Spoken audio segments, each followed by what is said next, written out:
সংস্কারের কথা তো প্রথম বিএনপি বলেছে। বাংলাদেশের যা কিছু সংস্কার হয়েছে এখন পর্যন্ত বিএনপি হাত দিয়ে হয়েছে। নির্বাচন না হয় এই জাতি প্রচন্ড রকমের ক্ষতিগ্রস্ত হবে। মানুষকে জিজ্ঞেস করলে মানুষ বলে নির্বাচন হবে তো। এই যে একটা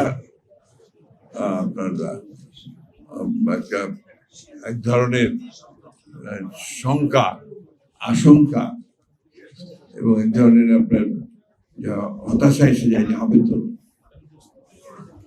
আমি যেটা বলি সবসময় যে নির্বাচন হবেই, এবং যে ঘোষণা দেওয়া হয়েছে সেই সময়টাতেই হবে। এই কারণে এর কোনো বিকল্প নেই। আজকে যদি নির্বাচন বন্ধ করা হয় ক্ষতিগ্রস্ত হবে এবং ফ্যাসিবাদের ফিরে আসার সম্ভাবনা অনেক বাড়বে।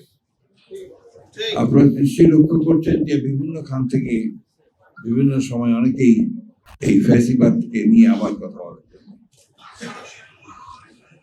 এবং বিদেশেও আপনার এটা নিয়ে কাজ হচ্ছে।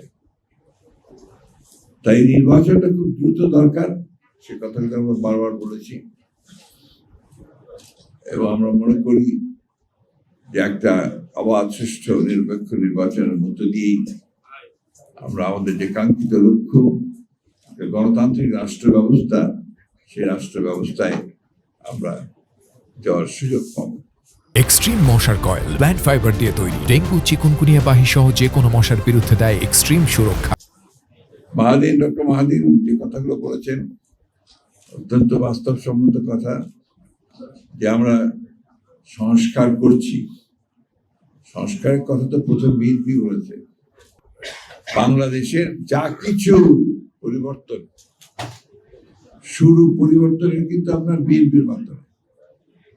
বাংলাদেশের জন্মের শুরুতেই তো আপনার যে মুক্তিযুদ্ধের ঘোষণা শহীদ প্রেসিডেন্ট জিয়া রহমানের কাছ থেকে আসে। পরে বিএনপি প্রতিষ্ঠা করেছিলেন। এই জিয়া রহমান সাহেব যখন বিএনপি প্রতিষ্ঠা করেন তখন একদলীয় শাসন ব্যবস্থা থেকে তিনি কিন্তু বহুদলীয় গণতন্ত্র নিয়ে এসেছিলেন। কিছু কিছু প্রচারণা চালানো হয় এমন ভাবে যে বিএনপি সংস্কারের বিরোধী।